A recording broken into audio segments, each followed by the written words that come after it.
Gold, trusted gold buyers. మీరు తాకట్టు పెట్టిన బంగారాన్ని విడిపించి ఈ రోజు ఉన్న మార్కెట్ ధరకు కొనబడను.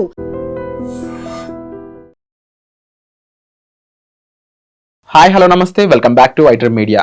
మీ అందరికీ తెలిసిందే, ట్రంప్ ఇప్పుడు H1Bకి సంబంధించి లాటరీ సిస్టమ్ను కూడా ఆపేశాడు. మరి ఇలాంటి డెసిషన్ వల్ల ఇండియాలో ఉన్న స్టూడెంట్స్కి అయ్యుండొచ్చు, లేకపోతే H1B మీద అక్కడికి వెళ్దాం అనుకుంటున్న ఎంప్లాయీస్కి అయ్యుండొచ్చు, ఆల్రెడీ అక్కడ H1 లాటరీకి సంబంధించిన పర్సన్స్కి అయ్యుండొచ్చు. ఎలాంటి ఇంపాక్ట్ ఉంటుంది, ఎలాంటి ఎఫెక్ట్స్ ఉండబోతున్నాయి అనేది తెలుసుకుందాం. ఈ విషయాలన్నీ మనకి తెలియజేయబోతున్నారు ఇమిగ్రేషన్ లాయర్ అలాగే అడ్వకేట్ అయిన పృథ్వీ గారు. సార్తో మాట్లాడదాం. నమస్కారం సార్. నమస్తే విరాట్. సో ట్రంప్ ఏదైతే డెసిషన్ తీసుకోడు లేదంటే తీసుకుంటాడని అందరూ వేచి చూసారో ఆ డెసిషన్ వచ్చేసింది ఫైనల్గా. H1B లాటరీ సిస్టమ్ ఇక నుంచి ఉండదు అని తేల్చి చెప్పేశాడు. మరి దీనికి ఆల్టర్నేట్గా ఎలాంటి ప్రాసెస్ అనేది పెట్టబోతున్నాడు అండ్ దీనివల్ల ఎలాంటి ఎఫెక్ట్స్ ఉండబోతున్నాయి? ఇప్పుడు మన H1B వీసా నుంచి యుఎస్ వెళ్ళే వాళ్ళు క్రైటీరియా తీసుకుంటే విరాట్, అక్కడ హైయెస్ట్ పేడ్కి ఇండియన్స్ వెళ్తారు. చాలా మందికి తిరిగింది ఏంటంటే, మనం ఏదో నార్మల్ జాబ్స్కి వెళ్తామేమో అనుకుంటాం. నార్మల్ జాబ్స్కి యూరోపియన్ కంట్రీస్ కానీ లేకపోతే అరబ్ కంట్రీస్ కానీ వెళ్తారు, కానీ H1B వీసా మీద వెళ్ళేవాళ్ళు, యూఎస్కి వెళ్ళేవాళ్ళు ప్రొఫెషనల్, హైలీ టాలెంటెడ్, అక్కడ హైయెస్ట్ పేడ్కే మనం వెళ్తాం. దీనికి ఒక కనెక్టివ్గా చెప్పాలంటే ఇప్పుడు తీసుకునే decision is bringing advantage rather than disadvantage. H1B వీసాని హయ్యెస్ట్ పెయిడ్ శాలరీ ఉన్న వాళ్ళనే తీసుకోండి, not lowest paid salary. Highest paid salary తీసుకునేటప్పుడు position, highest position and skilled persons తీసుకోండి అని చెప్పేసి అన్నారు.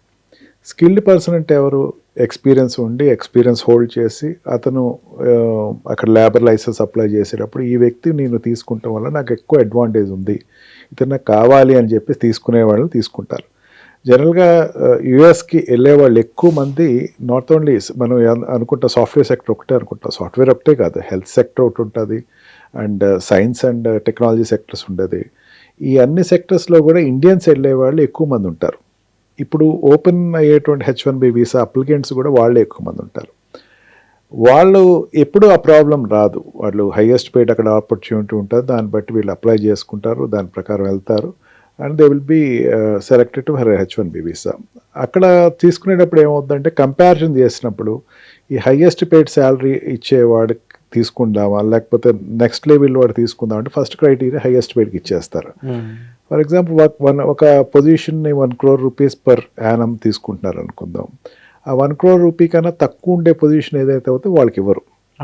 ఆ 1 paid శాలరీ వాడిని ఆ పొజిషన్ ఉన్న వాళ్ళే తీసుకుంటారు. అంటే ఒక కేటగిరీలో కన్వర్ట్ చేస్తారు ఆ పొజిషన్. అక్కడ ఉండేటువంటి మేనేజర్ సెక్టర్స్ కానీ, అక్కడ ఉండే హైయెస్ట్ టెక్నికల్ ఎక్స్పర్ట్స్ కానీ, లేకపోతే డాక్టర్స్ అయితే కనుక డాక్టర్లో హైయెస్ట్ అడుగుల సీనియర్ సర్జన్స్ కానీ, సీనియర్ ఎండీస్ కానీ వీళ్ళు తీసుకునేటప్పుడు, సైంటిస్టులు తీసుకునేటప్పుడు కూడా PhD హోల్డర్స్లో కూడా not ordinary scientist and best సైంటిస్టులు తీసుకునేటప్పుడు ఇవన్నీ కూడా హైయెస్ట్ సెక్టర్స్లోనే వాళ్ళు తీసుకుంటూ జరుగుతుంది. అమెరికా ఒక రకంగా చెప్పేది ఏంటంటే, ట్రంప్ చెప్పేది ఏంటంటే, నాకు హైయెస్ట్ పేడ్ వస్తున్నారంటే టాలెంటెడ్ పర్సన్ అమెరికాకు వస్తున్నారు, ఆ టాలెంటెడ్ పర్సన్ ఏ కంట్రీ నుంచి వచ్చినా సరే నేను ఇన్వైట్ చేస్తాను, అంతేగాని నా కంట్రీకి నాన్ టాలెంటెడ్ పర్సన్స్ వచ్చేసింది వాళ్ళు నేను భారం కింద పెట్టుకోను అని చెప్పేసి తను చెప్పడం జరుగుతుంది. H1B వీసాలో అప్లై చేసేటప్పుడు ఏమవుతుందంటే, మనకి ఒక రకమైనటువంటి ఈ క్రేజ్ పెరిగిన తర్వాత ఈ మధ్యన ఏం చేశారంటే, కొన్ని నాట్ క్వాక్ అని కూడా ఒక ఫ్రాడ్ ఏజెన్సీస్ ద్వారా వెళ్ళటం మొదలుపెట్టారు. నాకు వచ్చి కేసెస్ కూడా అయ్యే ఉంటాయి. సార్ నాకు H1B పికప్ అయింది, అక్కడ జాబ్ లేదు. H1B ఏదో ఒక షెల్ కంపెనీ చూపించేస్తాడు, ఆ షెల్ కంపెనీలో వీడికి జాబ్ చూపిస్తారు, ఆ కంపెనీ అనేది ఎగ్జిస్టెన్స్లో ఉండదు. అట్లా వెళ్ళిపోతారు. అట్లా వెళ్ళిపోయి అక్కడ వెంటనే ఒక ట్యాక్స్ కట్టి వేరే కంపెనీలోకి షిఫ్ట్ అవటం జరుగుతుంది. వీళ్ళందరికీ ఇంకా ఫుల్ స్టాప్ పడుతున్నట్టు లెక్క. ఈ క్వాక్ ఏజెన్సీస్ లేకపోతే ఈ ఫ్రాడ్ ఏజెన్సీస్ అనేది రోల్ తగ్గుతుంది అనమాట. చాలా కంపెనీస్ ఏంటంటే ఫ్రాడ్ కంపెనీస్ ఎస్టాబ్లిష్ చేసేసి ఇదిగో మేము పికప్ చేస్తాము అని చెప్పేసి డబ్బులు తీసుకుని అక్కడ ఏదో రకంగా అక్కడికి వెళ్ళి వాలిపోవాలి, H1B తీసుకుని వాలిపోవాలి అనుకునే వాళ్ళకి ఇది కొంచెం సెట్ బ్యాక్ అని చెప్పచ్చు. ఎక్కువ మంది క్వాలిఫైడ్ పర్సన్స్ ఇండియా నుంచి వెళ్తాం జరుగుతుంది. అందులో మనకి ఏదైతే $100 lakhs US dollars ఏదైతే చెప్పాడో దాని ప్రకారం వెళ్ళే వాళ్ళు కూడా హైయెస్ట్ పేడే వెళ్తారు. దాంట్లో సపరేట్ ఒక థియరీ అనేది ఏం లేదు మనకి. అంటే ఇప్పుడు యుఎస్ కంపెనీస్ ఏవైతే ఉన్నాయో వాళ్ళ భాషలోనే చెప్పాలి అంటే చీప్ లేబర్, అంటే కంపేర్ టు అమెరికన్స్ తక్కువ డబ్బులకు వచ్చేది ఇండియన్స్, చైనీస్ అని వాళ్ళకి తెలుసు. ఆ రకంగా ఆ పని తక్కువలో మన వాళ్ళు చేయడానికి ఇక్కడి నుంచి అక్కడికి వెళ్తారు డాలర్ డ్రీమ్స్ వల్ల అనే ఒక ఏదైతే స్టేట్మెంట్ ఇది ఉందో, మరి ఇప్పుడు ఇది ఎలా వర్కౌట్ అవుద్ది? వాళ్ళందరికీ ఒక సెట్ బ్యాక్ అని చెప్పచ్చు. ఇప్పుడు తక్కువ దానికి అంటే మీరు చెప్పేది ఏంటంటే ల్యాబ్ ఈ semi workers and semi labour లేకపోతే ఈ ఫీల్డ్లో ఉండేవాళ్ళు అమెరికా వెళ్ళేవాళ్ళు తక్కువ మంది ఉంటారు. మనకేంటంటే ఐటీలో అయినా తక్కువ శాలరీస్కి వెళ్తున్నారు అనుకుందాం కంపేర్ టు అమెరికా. ఎస్, మరి వాళ్ళ పరిస్థితి? వాళ్ళకి సెట్ బ్యాక్ అని చెప్పచ్చు. ఇది నేను ఏదో రకంగా అదే చెప్పాను కదా, ఏదో రకంగా అమెరికా వెళ్ళి వాలిపోదాం, అక్కడ శాలరీ కొంచెం మనకి ఇండియాతో కంపేర్ చేస్తే ఎక్కువ ఉంటుంది. అక్కడ వాడి కంపెనీ వాడేమో ఇక్కడ వీడికి శాలరీ తగ్గించి ఇవ్వటం, ఈ తగ్గించి ఇవ్వటం అన్నది ఇందాక ఇప్పుడు చెప్పిన కాన్సెప్ట్ అనేది ఫుల్ స్టాప్ పెట్టాలనేది ట్రంప్ ఇష్యూ. ఓకే, ఇక ఈ స్కేల్ ఒక మేనేజర్ స్కేల్ ఉంటే దానికి ఒక స్కేలింగ్ చెప్పాల్సిందే. దీనికి ఎంత పే చేస్తున్నాం, దీనికి ఇండియన్కి ఎంత, అమెరికన్స్కి ఇంత కాదు, అందరికీ ఈక్వల్ పే చెప్పు. దాంట్లో టాలెంటెడ్ వాడిని తీసుకుందాం, టాలెంటెడ్ అమెరికాలో ఉంటే అమెరికన్ తీసుకుందాం, ఇండియాలో ఉంటే ఇండియాని తీసుకుందాం. మనకి ఎప్పుడైతే $1 lakh US చెప్పాడో ఆ ఎంట్రీలో ఎక్కడైతే స్టాపేజ్ పడిందో నెక్స్ట్ లెవెల్ ఏమవుతుందంటే H1B వీసా అబ్రాడ్లో అప్లై చేసేవాళ్ళు ఉంటారు ఎక్కువ.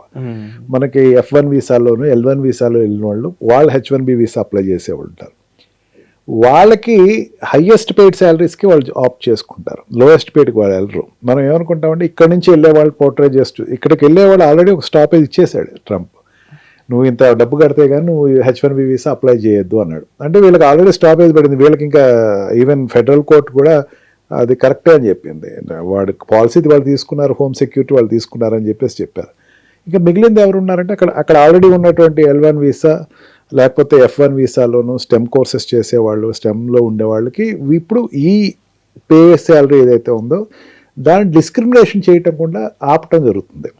ఇప్పుడు ఒక స్టూడెంట్ క్యాంపస్లో సెలెక్ట్ అవుతాడు విరాట్, లేకపోతే ఒక స్టూడెంట్ ఒక పొజిషన్లో సెలెక్ట్ అవుతున్నాడు. మీరు చెప్పిన ప్రకారం ఏంటంటే ఇండియనే కదా తక్కువ శాలరీకి తీసుకుందాం అని చెప్పేసి అనుకోండి, అట్లా చెప్పడానికి అవ్వదు.